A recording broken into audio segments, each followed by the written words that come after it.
I'm Jimmy Black with Music on 11. I'm here in Oklahoma City, Oklahoma with Polkadot Cadaver. Hey. How the hell is everybody doing? Really good. Everybody is very good. Yep. It's a little steamy out today, but it's a little steamy nicks. A little warm in Oklahoma City at Beer City Music Hall. So this is the second day of the tour for you guys. You Yes, guys were in sir. Kansas City last night. How'd that go?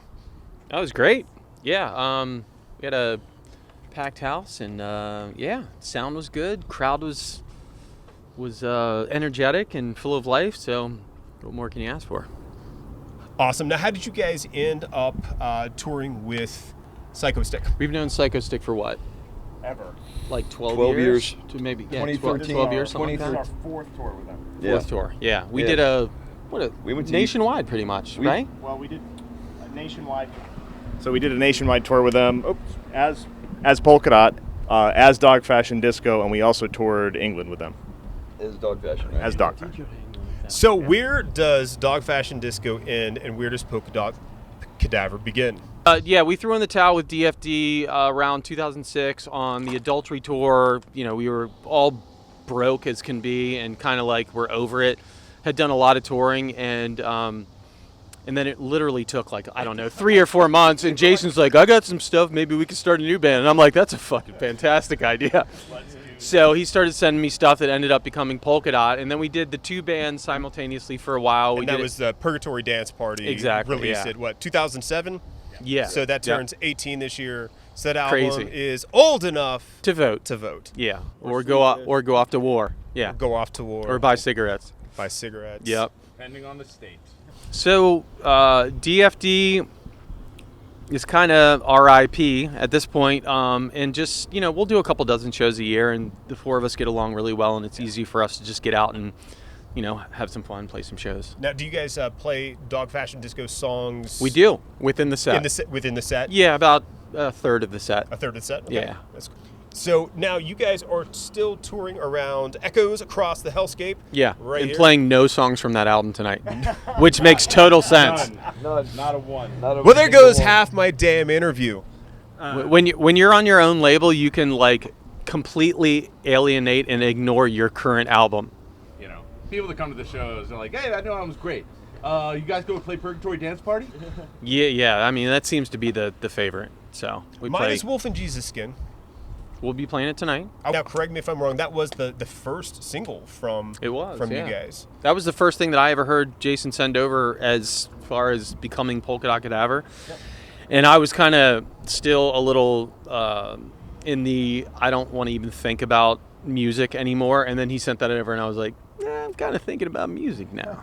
It was great. It was very inspirational. What was the you said inspirational? What was the inspiration for that sound, for what you were doing with that first record, and then of course subsequent records? Well, it started out like as the next phase from what Dog Fashion was, but with that first record, usually I'm the guitarist in the band, so usually like when I start writing a song for DFD or whatever, it's guitar based. But the first time, the first ideas with Polkadot were all synth based.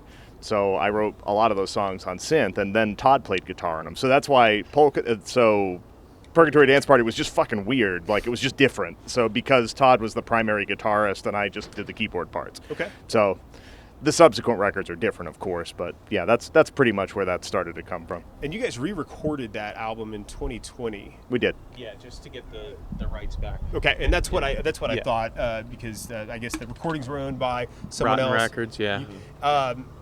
That is one of the few albums that you can listen to that sounds almost dead on. I like couldn't agree more. Yeah. the original tracks, whereas sometimes you will hear, and again, I understand bands doing that, because especially if you're not going to make anything off of your damn songs because somebody's holding it hostage, but a lot of times it doesn't really work out for them.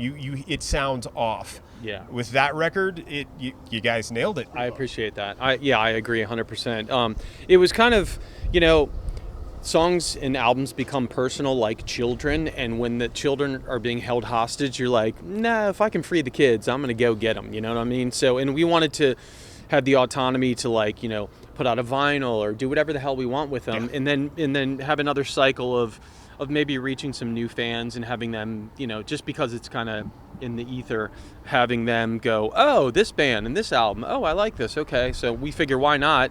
We'll get the kids back, and yeah, that's kind of the approach to the whole Now, thing. you mentioned vinyl. Now, we've all been around long enough to see vinyl go from bargain bins to, now that's what people buy. Right. It's been this evolution from CDs, where that was the medium in the late 90s, 2000, and then that fell off.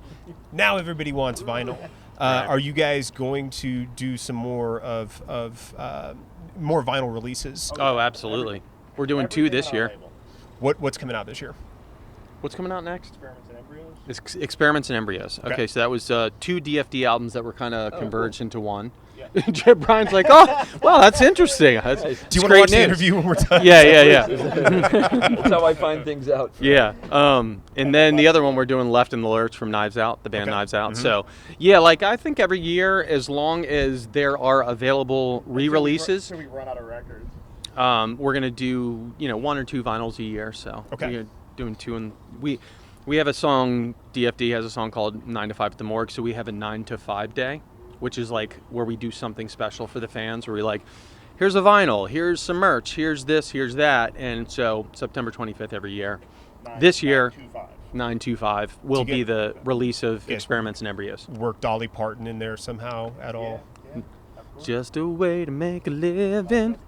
Barely getting by. God, come on now. Dolly Parton is an American treasure. She is. Oh my God. She's one of my biggest fans. She's gonna watch this. Hi, Dolly. Sorry, Jason's a pig. Dollywood. So, and this is kind of one of those negative questions, is it worth making a full album anymore, or is it better off? In my humble opinion, yes. Okay. Singles out. Next.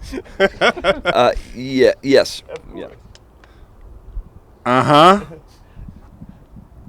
No, it is not worth making a full. He's wrong. What was the average? What was the average of those responses? Then? I think Is that a solid 2 ahas, maybe? a solid yes, and then a solid no. So the answer is maybe. I just see it as I'm a child or a guy who grew up with albums, and I don't want to fucking stop for any reason, because I want to, putting out an EP, it's I want to say, I think at this point I've worked on 22 full-length albums. And I don't want to be a guy that's yeah, I've got 22 full-length albums and I've got 7 EPs and I'm psyched about it. I just want to have 40 minutes of material, or 35 or whatever, of music you put out, and it's on the fuller length of the time. I know that the way we consume music has evolved now. It used to be you heard a single, second single, went out, bought the CD, cassette, whatever, and now everything comes out all at once. And sucks. You're able to just go out onto a streaming platform and just get it. And so I see now as putting artwork, what is this a scratch and sniff album? Is this filled with the blood of a humpback whale, trying to get people, whether it's gimmicky or not, trying to get people's attention, to come and buy this piece of artwork? Yeah. Have you guys discussed that? You want to give the counterpoint to your EP? Sure. So the counterpoint is. I work for the corporation of the North America. So the counterpoint is we do own our own record label now, and Razor to Wrist Records. So, and the idea in doing EPs is we do basically our entire business model is built around doing pre-orders for things. We have a, like you said, an elaborate piece of merch that goes with the product. And if you do EPs, then you can essentially double the amount of pre-orders that you do with the same amount of songs. So that's the point. So it isn't just all about we are trying to stay in business. So having more things to sell is better. And there is a vinyl model now. And the beautiful thing about EPs is you can do 2 of them on a single vinyl. So if you do 2 EPs and basically call it part 1 and part 2, and then you put them together on a single vinyl, it's still a record. It's also more cost effective. If you don't have to book all the studio time like you used to have to. 100%. You used to have to book the studio, so while I'm here, I'm going to crank out as much as I can. 100%. So that's the counterpoint. So, and I get what Todd's saying. I want to make full. The artist that you wants to make full albums, of course. I would be down with fewer songs if it hit a minute mark that felt like it was getting to, like, when I was looking back, like Ozzy just died, and I was looking at like one of my favorite albums from him, 1986, The Ultimate Sin, and that album is fucking 36 minutes. So that's basically that's a bloated EP, and so I'm down with that. You call it what you want. Rain and Blood. Yeah. 8 tracks. Yep. 33 minutes, if I remember exactly. correctly. So if you want to call it EP, you call it whatever. But like mid 30s, I'm down with. I'm totally down with. I used to practice drums all the time, playing Faster, Rain and Blood. It's like back in the late 80s when they had like auto reverse Walkman cassette players. There's dating ourselves there. So you can just like play along really fast, and it just starts over on the other side immediately. You just play that on for like 25 minutes straight. I guess the inverse to that is, again, growing up, with the CD era, you had like Bloody Kisses, Typo Negative. It took the whole 74 minutes. Sure. And I always thought that was CD era. Yeah. And so things are different now. Putting 74 minutes on a CD that somebody's just going to go out and like not buy. Yeah. That's a bit long-winded. They make totally, good coasters. totally. Yeah. But it's just the truth. On the other side, having physical merch at the booth, if you don't, having some CDs, I mean, what the hell are you going to, can you autograph an MP3? No. Yeah. And we have a lot of vinyls you'll see at our booth, so we have a lot of records, a lot of CDs still. Yeah. Most people buy vinyls now, so that's okay. Great artwork on shirts. That's, I heard, and I cannot remember who it was, but basically he said, we are writing songs to advertise T-shirt sales. Yeah. There's that's a little bit of quite truth a bit of truth to that. Right. Maybe more than I want to admit, but yeah. Right.